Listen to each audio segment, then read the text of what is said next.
Mon nom complet c'est Sylvain Pierre Durif, donc je porte 2 prénoms.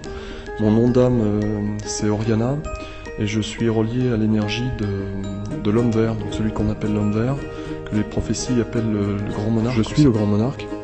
C'est-à-dire qu'en fait j'incarne l'énergie du Christ cosmique, ce qu'on appelle le Christ cosmique. C'est pas Jésus, hein. Il y a Jésus d'un côté et il y a le Christ de l'autre. Le Christ étant l'enseignant de Jésus, celui qu'on appelle Melchisadok. C'est un maître spirituel qui est dans le cosmos, donc, et qui accompagne les êtres de lumière qu'on appelle la confédération des maîtres du cœur sacré, parmi lesquels on retrouve donc Jésus, on retrouve Bouddha, on retrouve la Vierge Marie.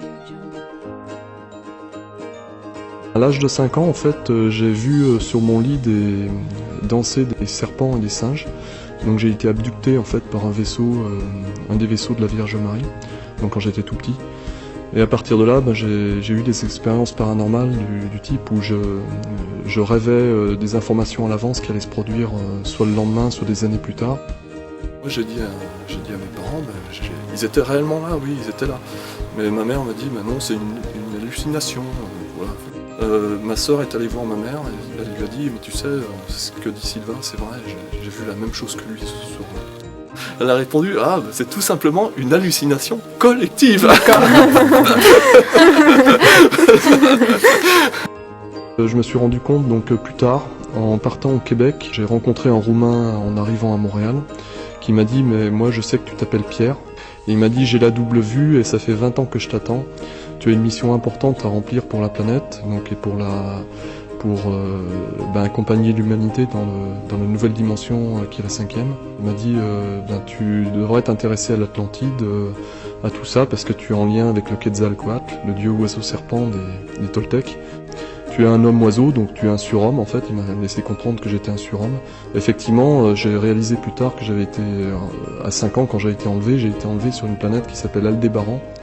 Donc c'est une planète qui est dans le cosmos et où on peut trouver des laboratoires de préparation de surhommes en fait. J'ai pu aller sous la montagne parce que je fais la sortie hors corps, c'est en fait le voyage de l'âme. Et en sortant de mon corps avec une amie, je suis allé sous la montagne observer une cité de lumière, donc qui est une cité diamant, arc-en-ciel, qu'on appelle la cité Orcadia.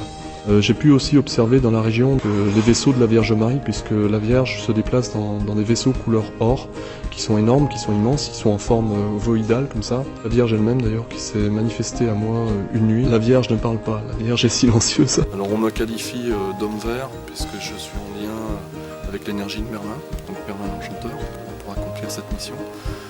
J'ai découvert ceci en allant à Brocéliande, donc en forêt de Brocéliande. C'était marqué sur une grande affiche dans le château de Compère, qu'on qualifie de château de Merlin l'Enchanteur. Il était inscrit Sylvanus, donc mon premier prénom c'est Sylvain, l'homme vert, Merlin l'Enchanteur.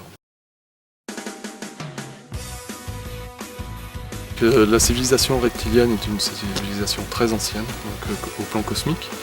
Donc parmi eux, une fraction minoritaire et non pacifique. Et donc c'est cette fraction minoritaire qui a pris le contrôle des affaires terrestres, on va dire, depuis fort longtemps.